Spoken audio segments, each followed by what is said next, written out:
Students entering college this fall will face a unique set of challenges, and some of them are challenges that none of us have ever really faced before.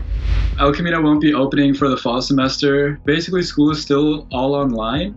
The college's plan is to open up and have like a majority of the classes online and then have maybe 2 classes a week in person. It isn't easy for me to deal with my academics, my siblings, and help out my parents at home. And GW will be all online, but luckily I did receive special approval to go back on campus while I take my courses this fall semester.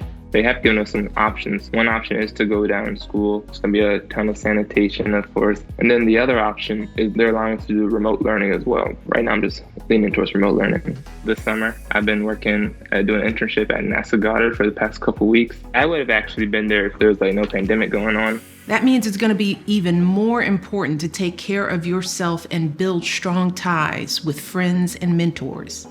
Luckily, Hasib, Reagan, Robert, and Lynette have some helpful advice about what it takes to set yourself up for success.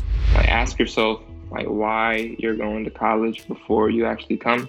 Because if you know why you're doing something, you can live intentionally every day. It's going to be hard for incoming freshmen, but in a way, all of us have to make it work. As long as we try our best and also use those resources and amenities that school is still giving us, I think it's still possible for people to succeed. Some advice that I have for learning online is staying on top of it. I think that's the main thing. You should attend classes that are at a certain time.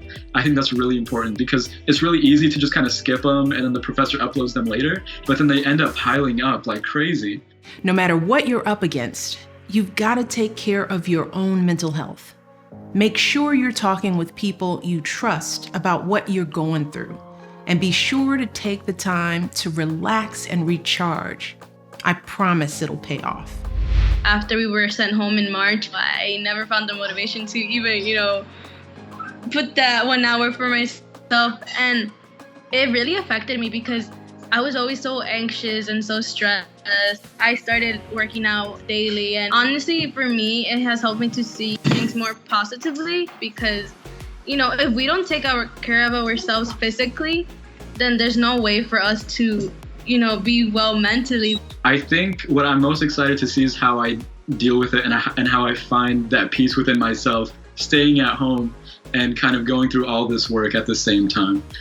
Finding different ways to kind of keep myself grounded. I think I'm going to start to go and run more. I think I'm going to kind of try to keep a schedule. I want to run a marathon eventually. So, I'll be shooting around on that hoop right there. Then me, my dad, and my sister made some boxes to garden. I've also partnered with a group called Blessings in a Backpack, and with them I'm helping pass out food down in DC to 2 groups. I just want to find a way to lend my time to help people who need help right now. My mental health has been like a roller coaster. I just need to have time to myself and remind myself that I'm doing good and I'm doing the best I can and I'm not giving up. Being outside, it makes me feel closer to my ancestors and I don't want to lose my ways. And I want to learn what leaves I could pick to make tea or what berries are good for my health, or it's like my happy place. Whatever lies ahead, there are bound to be roadblocks along the way. When doubt creeps in, just remember, you've already made it this far. You are more than capable, and so many people are rooting for you, and I am too. You got this.